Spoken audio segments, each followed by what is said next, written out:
Tu peux changer d'habit, d'amis, même de ville, mais si ton cœur reste le même, ta vie ne changera pas. Mes frères, mes sœurs bien-aimés en Christ, aujourd'hui, je vous parle avec tout l'amour de Dieu. Il y a une prière plus puissante que toutes les autres, une prière que David a criée du fond de sa détresse, une prière que Dieu ne refuse jamais. Crée en moi un cœur pur, ô Dieu. Psaume 50 et un verset 10. Nous allons aujourd'hui plonger dans cette vérité profonde, parce que le plus grand combat n'est pas autour de toi, il est en toi. Et Dieu veut commencer un travail profond dans ton intérieur, car la pureté du cœur attire la présence de Dieu. Premier.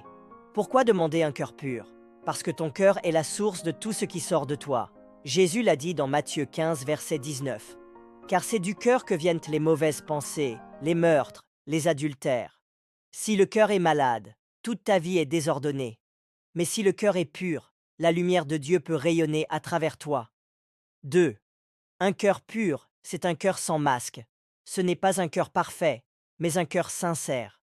Un cœur qui ne cherche pas à paraître devant les hommes, mais à plaire à Dieu dans le secret.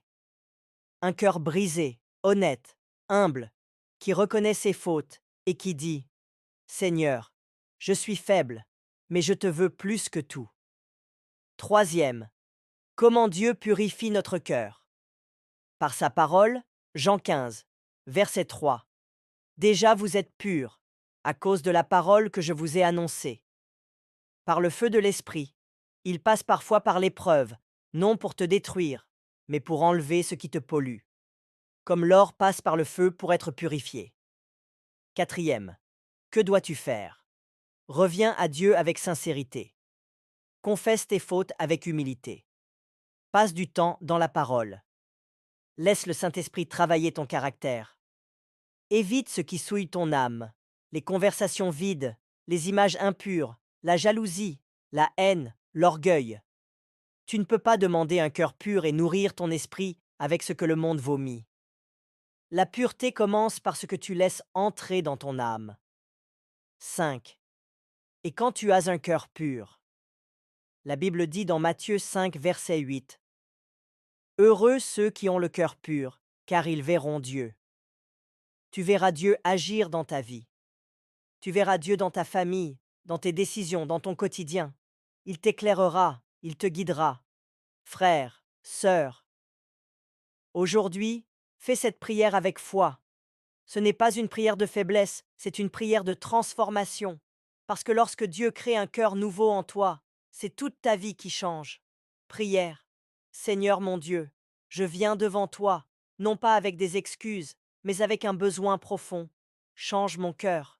Je suis fatigué d'un cœur partagé, d'un cœur en lutte, d'un cœur rempli de choses qui ne viennent pas de toi.